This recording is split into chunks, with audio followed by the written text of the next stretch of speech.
नमस्ते, जय हिंद। मैं हूं ऋषि सिंह और आप देख रहे हैं हमारा खास शो विस्तार से। इन तस्वीरों को देखिए।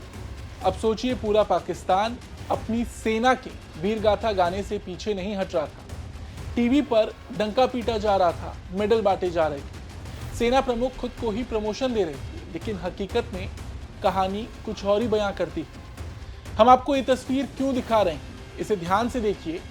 ये वही तस्वीरें हैं जो कराची से लेकर ग्वादर बंदरगाह तक पाकिस्तानी नौसेना के जहाजों की छुपने की रणनीति बयां करती है। जहाज जो बहादुरी दिखाने की बजाय मिसाइलों के डर से ईरान की सीमा के पास छुप गए। ये तस्वीरें खुद बताती हैं कि बहादुरी का नाटक तो बड़ा किया गया, पर असल में हालात कुछ और थे। हालांकि ये सिर्फ एक सबूत नहीं, भारत ने ऐसी कई तस्वीरें जारी की जहां पाकिस्तान की हालत का पता लगाया जा सकता था। आज विस्तार से आपको पहले हम इन तस्वीरों के बारे में बताएंगे और फिर जानेंगे कि आखिर भारत ने ऑपरेशन सिंदूर के दौरान पाकिस्तान में घुसकर उसे कितना नुकसान पहुंचाया था। देखिए, 6 और 7 मई की रात को भारत ने ऑपरेशन सिंदूर के तहत पाकिस्तान और पीओके में 9 आतंकी ठिकानों पर हमला किया। इस अभियान का मकसद था जम्मू कश्मीर के पहलगाम में हुए कायराना आतंकी हमले का जवाब देना। लेकिन अब जो तस्वीरें सामने आई वो पाकिस्तान की नौसेना की स्थिति और रणनीति को लेकर कई सवाल खड़े करती थी। इंडिया टुडे की OSINT टीम ने कराची और ग्वादर बंदरगाहों की हाई रिजोल्यूशन सैटेलाइट तस्वीरों का विश्लेषण किया तो पता चला कि ऑपरेशन के दौरान पाकिस्तानी नौसेना ने पूरी तरह रक्षात्मक रुख अपनाया। कराची के नौसैनिक गोदाम से युद्धपोतों को हटाकर व्यावसायिक टर्मिनल्स पर ले जाया गया, जबकि कई जहाज ग्वादर के पश्चिमी बंदरगाह पर शरण लिए दिखे। अब यहाँ गौर करने वाली बात यह है कि ग्वादर बंदरगाह ईरान की सीमा से केवल 100 किलोमीटर दूर है, यानी ये जहाज भारत की ओर बढ़ने के बजाय अपने आप को बचाने के लिए सीमा के नजदीक छिप गए। यहाँ 2 जुल्फिकार क्लास फ्रिगेट, 2 बड़ी तुगरिल क्लास फ्रिगेट, अमेरिका से मिला हुआ एकमात्र ओलिवर हैजर्ड क्लास फ्रिगेट और 2 समुद्री गश्ती जहाज डॉक पर नजर आए। यानी जहां कंटेनर नहीं, वहां अब कंटेन किए गए जहाज खड़े थे। हालांकि भारत ने संतुलित हमला किया था, वरना सोचिए ग्वादर जैसे इलाकों में जहां कोई कमर्शियल हलचल नहीं थी, वहां इतने बड़े नौसैनिक जहाज रखना भारत के लिए ये आसान टारगेट था। पाकिस्तानी जहाजों को व्यावसायिक टर्मिनल्स पर लाकर मिसाइल हमलों से बचाने की कोशिश की गई थी। यानी पाकिस्तानी नौसेना ने अपनी ताकत दिखाने की बजाय खुद को बचाने और नुकसान कम करने की रणनीति चुनी।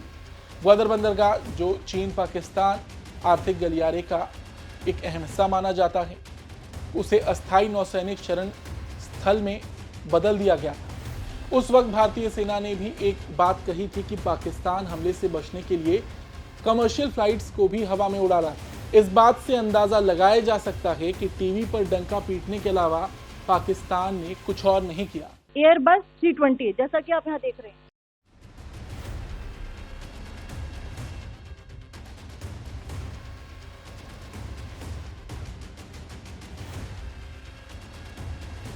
अच्छा, भारत ने हमला पाकिस्तान पर क्यों किया था, ये बात आप सभी जानते हैं। 22 अप्रैल को पहलगाम में आतंकियों ने 26 निर्दोष पर्यटकों को मारा था। इस हमले में पाकिस्तान का हाथ था। इस हमले के जवाब में भारत ने 6 और 7 मई की रात ऑपरेशन सिंदूर को अंजाम दिया।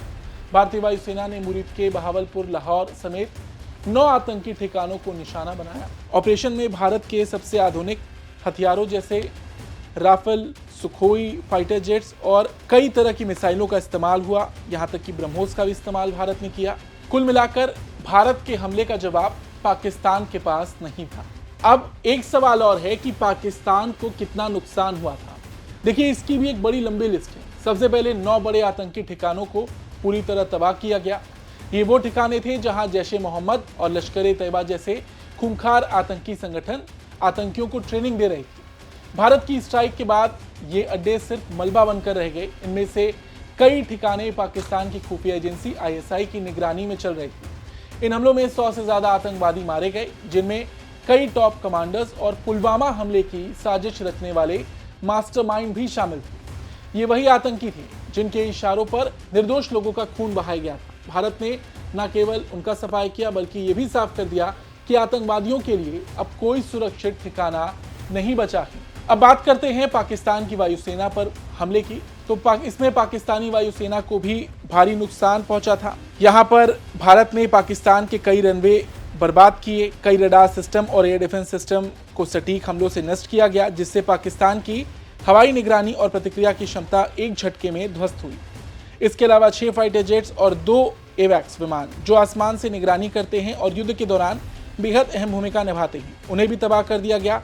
इनकी क्षति से पाकिस्तान की हवाई रणनीति और कमांड कंट्रोल सिस्टम को जबरदस्त झटका लगा। इस हमले के बाद पाकिस्तान पूरी तरह से बैकफुट पर था। उसे सिर्फ सैन्य नुकसान नहीं हुआ, बल्कि पाकिस्तान का मनोबल भी पूरी तरह टूटा। टीवी स्टूडियो में बैठकर चाहे जितने बयान दिए जाएं, हकीकत यह थी कि पाकिस्तान को भारी नुकसान हुआ था। पाकिस्तान ये बात जानता है कि भारत के सामने टिकना अब उसके बस की बात नहीं। उसने ये महसूस कर लिया कि भारत के पास अब न केवल इरादा है, बल्कि वो ताकत, तकनीक और आत्मबल भी है जो किसी भी खतरे को खत्म करने की क्षमता रखता है। अच्छा, ये तो था भारत ने जो पाकिस्तान में घुसकर उसे नुकसान पहुंचाया। इसके अलावा भारत ने पाकिस्तान से सिंधु जल समझौता भी तोड़ दिया।